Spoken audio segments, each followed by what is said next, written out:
Hello everybody, and welcome back to Stellaris, MegaCorp. So last time, we basically just went over the new stuff in the game, showed off the race, some of the civics, stuff like that. We didn't really get that far into the game, so we're going to get a bit more into it this time around. So we did find a habitable world, an alpine world, so we are... Future market survey complete. So the Impaltov system has been surveyed. We have a routine anomaly, a small rectangular object. Let's pause this. A small rectangular object on the surface of this planet is deflecting all scanning beams like a mirror. Our sensors are unable to determine its material composition. So here's the thing. I'm actually not sure about this, guys. I'm not sure about it, but I think this is new. It's been like one update since I last played Stellaris with any like with any real seriousness, so I'm not sure if this was the last update or this one, but I think it might be this one. And I'm not sure about this, so don't take it as gospel. But I don't think there's a chance of your survey ship just outright blowing up or dying from an anomaly being just too hard. I think it just affects the amount of time it takes to research it, is what I'm thinking. Either way, we're going to give it a shot. This is routine, so we're going to research it. The current scientist finds this anomaly routine, -1 levels, so the anomaly will take 60 more days to research. So that's what I think's happening. So we're going to research that. System surveyed, good. Anomaly's been found, good. So let's unpause. Do we have a chance to build anything here yet? We do not. We do have a tile blocker we can get rid of. So let's get rid of this sprawling slums, because I think this will... On clearing, 1 pop is... Oh yeah, let's do that. Sprawling slums, we'll just get an extra pop, which is nice. Bring us up to 29, which will actually make us, we'll have some unemployment, but I'm good with that. And this construction ship will construct 2 research outposts, or research stations in orbit. Help us out a bit. The next thing we'll prioritize is building a outpost here so that we can start going for Impaltov 1 and settle that.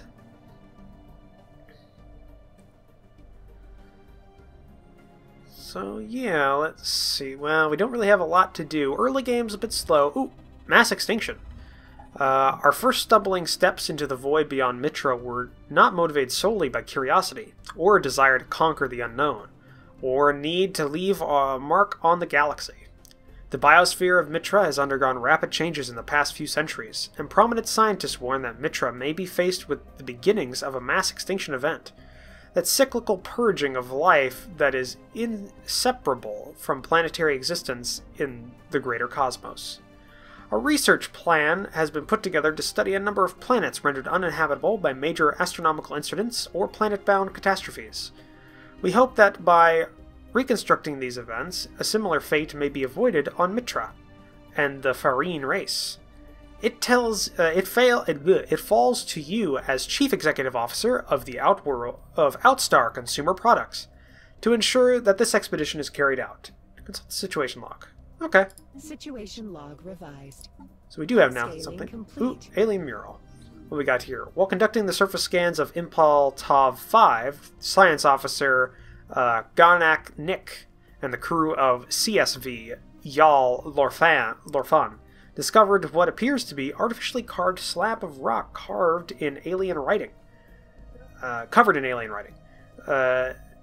have not detected any other signs of alien activity on the planet, and exactly how this mural came to be here is a mystery. We've prepared a special project to translate the text. Fascinating. Situation log revised. Okay, science ship. Why don't you go over here, survey that. So we now do have unemployment. Without the ability of doing that. Ooh, contact report, remnants. Intelligent life taunts with pointed obstinance. Reads a popular Newsnet post on Mitra. The planet of the people of the Outstar Consumer Products are apparently finding some humor in the fact that lower forms of alien life are now a matter of public record, but potential equals from other stars continue to elude us. Science Officer Garnick's report on the traces found on Impal Tav 5 seemingly only add an ironic twist to the situation. Let's build a generator district, because I think we can. Can we? No, we cannot. Yeah, we're just going to have to wait. So, yeah, we still have tile blockers we can get rid of. So we'll do that. Situation log. Let's track these on the map. What do we got? 1, 2, 3, 4, 5. It's probably a double in one of these. Or I thought it said 6. No, only 5. Oh, I'm an idiot. It just has it right there. Oh. Okay, cool. Oh, by the way, they add... Oh, I didn't even... I completely forgot. Something new they added into the game is, one, there are more starting systems to choose from instead of just the random, Deneb, and Soul system. There are now options for different starting systems that are also specialties, like trinary, binary, and unary, which I think are 4 stars. I'm not sure. I might be mispronouncing that. Wouldn't be the first time. But I chose for a binary system. So we have right here, we have Mitra A, Mitra B, and a binary arrangement. But you can find trinaries, so we got a trinary here. Ooh. A habitable world survey. We now know, without a doubt, that a thriving biosphere is not something unique to Mitra. Both the scientific community and the public at large are eager to learn more about the various forms of alien life found throughout the galaxy. Efforts to catalog alien life forms we encounter are already underway, but our xenobiologists have urged us to focus our planetary survey efforts on habitable, life-bearing worlds. Commendable initiative, change the habitable world survey events, or get an immediate boost of influence. You know, we already have the catastrophic life. We have other things to worry about, and I mean, the populace are just our consumers. They're not, or our workers, really, because I guess every person works for us in some way, so we don't really need to worry about them. It's not like they have unions, so we'll go with that. Oh, and we have a tradition. Tradition. I'm thinking discovery first off. It's good to get that early on. Can we build it? Yes, we can. So let's figure out what we got. We are low on our food and our consumer goods. We can get food from our agricultural districts, so... Ooh, actually... we should get a corporate culture site. So, a site dedicated to glorifying the unique corporate culture that permeates every business transaction conducted on the planet. I like that. That gives us 2 manager jobs, which is nice. Upkeep 1 power, but that produces trade value, unity, and society research, which is pretty good. We could either do that, or we could pick up... let's see here. What don't we have? I think that's good. That's a pretty good one to pick up, so we'll do that. And then you are going to put an outpost down there to claim that and claim the resources. Alright. Situation log. So we got Broken Planet, Burned Planet, Chilly Planet, Desolate, and Noxious Planet. Okay. So we surveyed this system. Nothing special there. Some trade value. So we already have some trade value that we're finding. Let's go look at this trinary. So like you can see here some trade value in this like asteroid. It must have like something. It's an ice asteroid. So is that. But it must have something useful in it.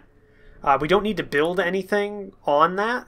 We just need to have an output. We need to have a star base. I think above an outpost. It has to actually have a section on it for a trade hub. Tundra world. I don't know if we'll be able to inhabit that. I think tundras will be within our ability. So we have a trinary. So we got a brown dwarf, so a class T brown dwarf, a class K star, and a class B star. Now I have seen it where they have individual, like I've seen binaries with okay, here's what we're going to check. This should, like in the other versions of the game that I remember, this should like basically kill us. But I think this just means it takes 250 days to do this. So we're going to research that.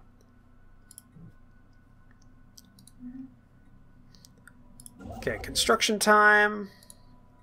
Upscaling complete. Let's pick up a mining site for that for those energy credits. And because we have 30 pops now on the planet, we now have unlocked another spot for a building because it's by 5s. But what I think we're going to do for this is... We're already negative on our production of energy credits on the planet, but I'm good with that right now. What I want to do is I want to get a good base down for consumer goods. So we're going to pick up a mining district. And then the next thing we'll pick up is civilian industry or another alloy foundry. So we'll double up on those. And then when we get to 35 pops, we're going to get an amenities building, so we don't go negative on that. Okay, so they're still going on that. Let's pick up the society research. So let's look at our shipyard. We can pick up a colony ship. So you can see here, it's instead of minerals now, it's alloys. And for a colony ship, you need food, alloy, and consumer goods. So we'll pick that up.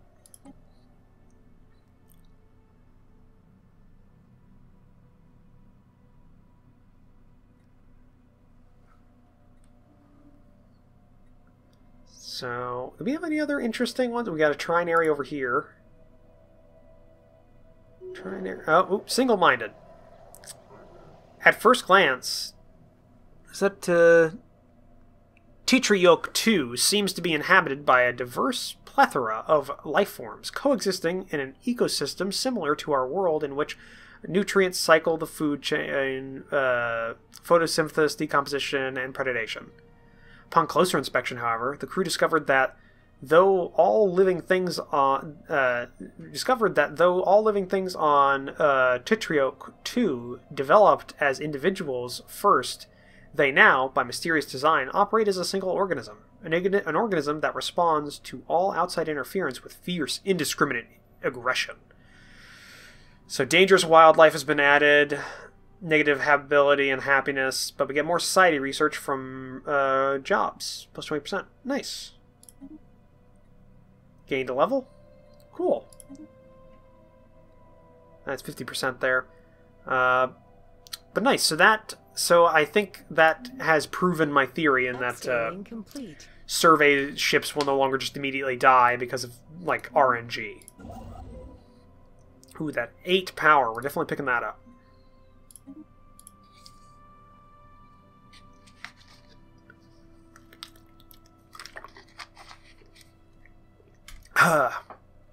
Sorry guys, I gotta take a drink every so often. I've been talking, just dries my throat out. So construction's complete on Mitra. So we have another mining district, but we're not producing any more minerals because those mining jobs are not being fulfilled. So if you look here, we have 21 worker jobs right now, but only 19 workers. So that's the thing we have to keep an eye out for. Traditions. Let's do the survey speed and the disengage chance. I like that a lot. It gets us some quick surveys off the bat. I like to get this like a little ring done first. And then we can figure out if we're going to go north and just do all of this. We've got a lot of binaries and trinaries up here.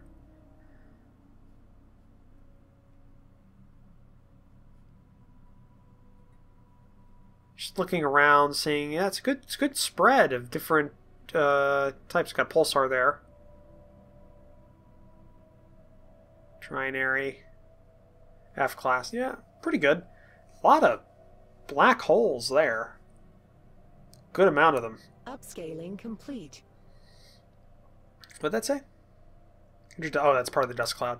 Okay, starbase is done. Nice. A system has been surveyed. Get that mining going. Surveys. And let's just start looping around here. Upscaling complete. Okay, construction complete on Mitra. Colony ship's up. So let's go ahead and settle Impaltov 1, which will become Impaltov Prime. Our first outer system colony.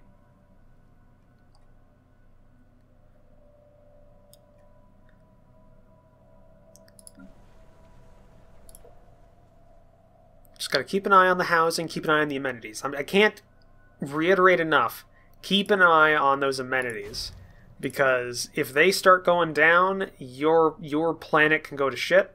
And if you start going into the or if you start going below 50% on stability, which is based upon happiness of your pops, the stability, like if you go underneath down stability, that resources from job thing starts going into the negatives. So it can have like a continuing effect. It can have like a snowball effect where just like you're unable to build things because you don't have the resources to get amenities, and not having amenities are making people unhappy more, and then you can have like terrorism start sprouting up and a whole bunch of stuff. It's a big deal. The first Farin colony. Our colony ship managed, with surprising grace, to maneuver between the massive peaks that are so prevalent on the jagged landscape of Impaltov Prime. It touched down in a sheltered valley that will serve as an ideal first landing site. The ship has been permanently converted into the administrative headquarters of the new settlement, and its reactor core is in the process of being removed so that it may serve as the colony's temporary power source. Hundreds of small tents and prefab shelters have sprung up around the former starship's massive hull as colonists begin to disembark in large numbers. The first Farin city on an alien world. A great day for the Outstar consumer products.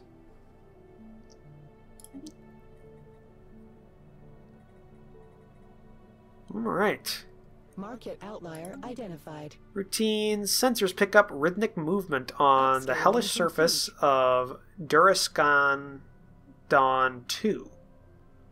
Market Only takes 100 days. Identified. Oh, and that one's a bigger one. We'll have to get both of those at some point. So Impaltov Prime is set up. It's frozen climate, mountainous, alpine world. Pretty standard. It's got some stuff we'll have to clear out. And it's got 5 districts, or not 5, what have I just said? 12 districts that we'll have the ability to use. Upscaling complete. Okay, construction ship finished that. That's nice. We'll take over this trinary.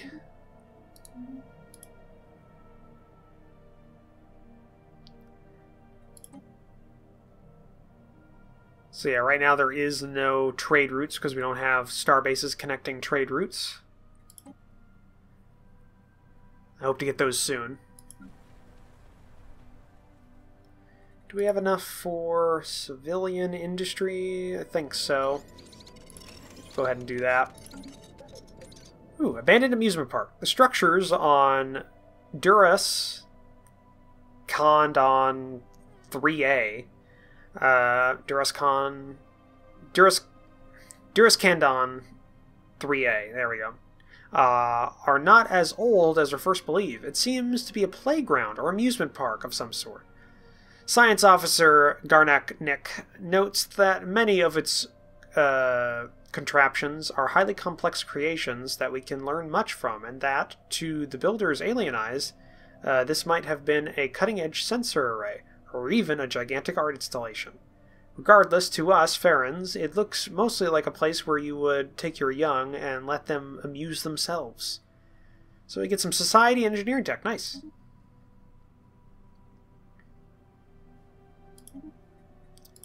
Research the other one. Didn't read that, actually. Since pick up... we kind of bypassed the other one.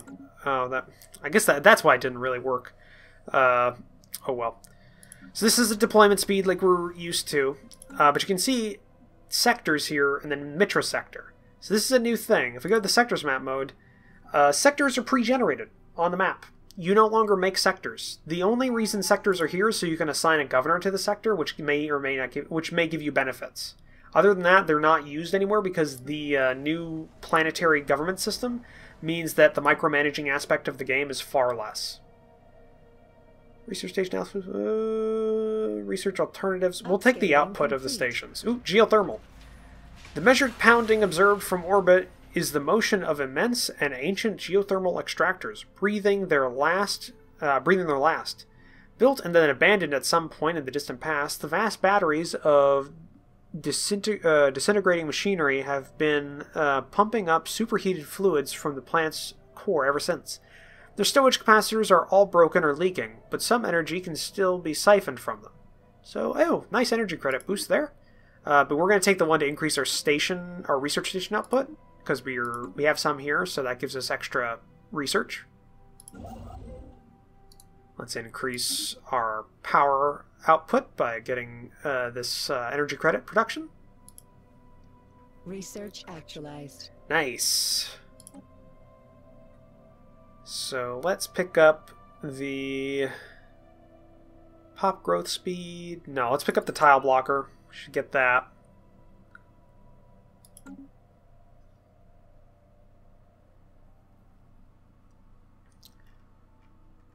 So we're slowly expanding. Got 4 systems on our belt. Actualized.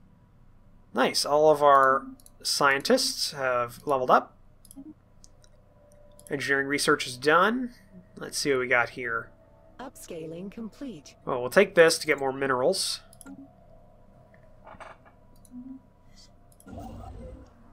Okay, now our construction ship has caught up to our survey ship, but it did have quite a few anomalies to go through there.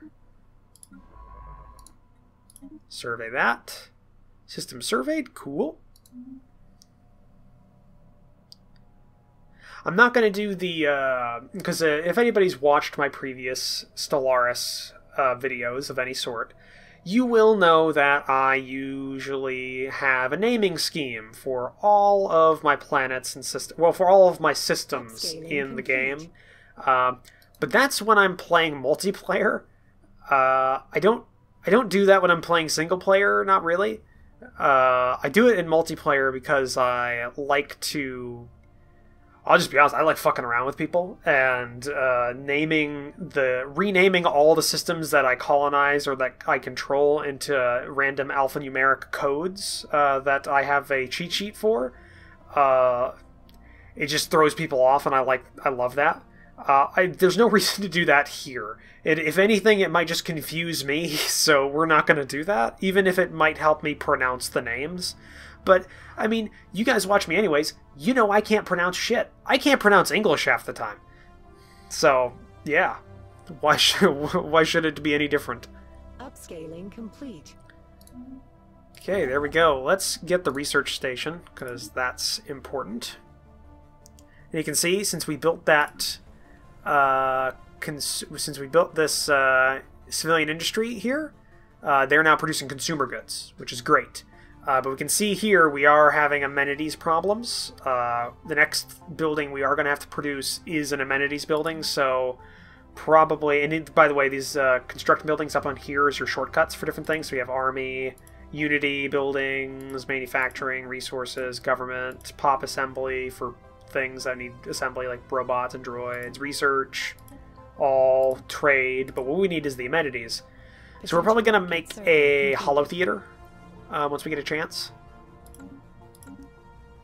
System's been surveyed. That was pretty quick. Let's keep going. We're going in a circle here just to secure the immediate area. So we're now producing more energy credits from our jobs that produce those. let's pick up an administrative AI, so plus 5% research speed. Because again, as we expand, our empire size increases. And the empire size, while our empire size is lower than our administrative cap, we do not suffer any penalties. So we have an administrative cap of 50.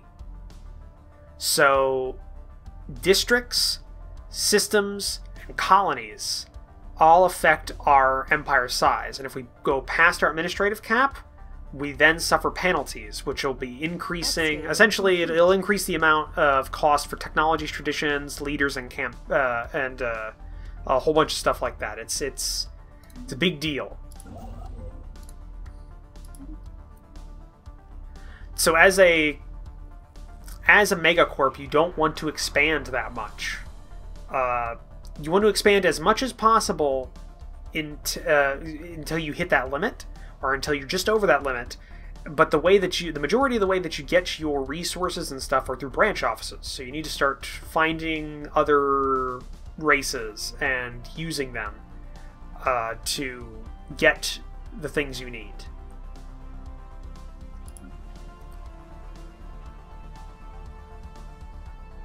So yeah, if we go here, our pop is growing right now.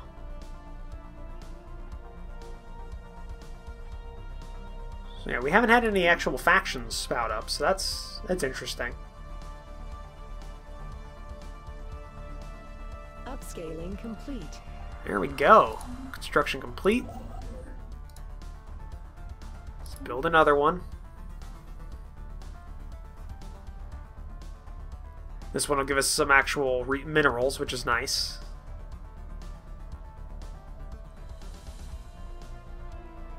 Control 5 star systems, 2 colonized systems, which is good. Alright, research alternatives increased by 1, and science level cap increased by 2. Scientist level cap. Next one will give us some experience gain, which is good, because we're slow learners. And then faith in science. So that'll give us some researchers have... Ooh, upkeep reduced by 20%. That one's good as well.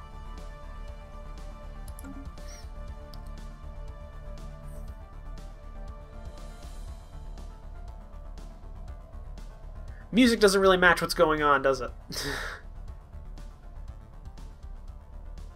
So yeah, they're all out there. That's a good choke point, and so is that right there. Market outlier identified. A large amount of ship debris can be found in orbit around this planet. Possibly the remains of some kind of massive fleet action. Future yeah, let's research complete. That. See what happens complete.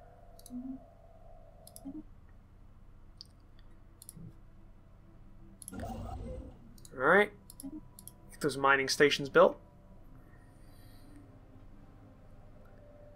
So you can see, because our administrative cap is so low, I think it's negative. I think the administrative cap for normal empires, I'm not sure because I haven't actually played as a normal empire in this DLC. I think is 100, because I think being corporate decreases our empire size by 50%. I think. I'm not sure. But it's definitely something we need to look at and keep in mind. Though I could also be talking out of my ass. I have no idea. I mean, that's actually probably true. But what are you gonna do? It's not like you guys come to this channel for well, let's see here. You don't come to it for brilliant strategy, for competency in the face of any type of adversity, pronunciation of simple things, or probably even comedy, in all honesty. Let's be honest. I don't know why you're here, but thank you for being here, because that's always nice. I appreciate the view.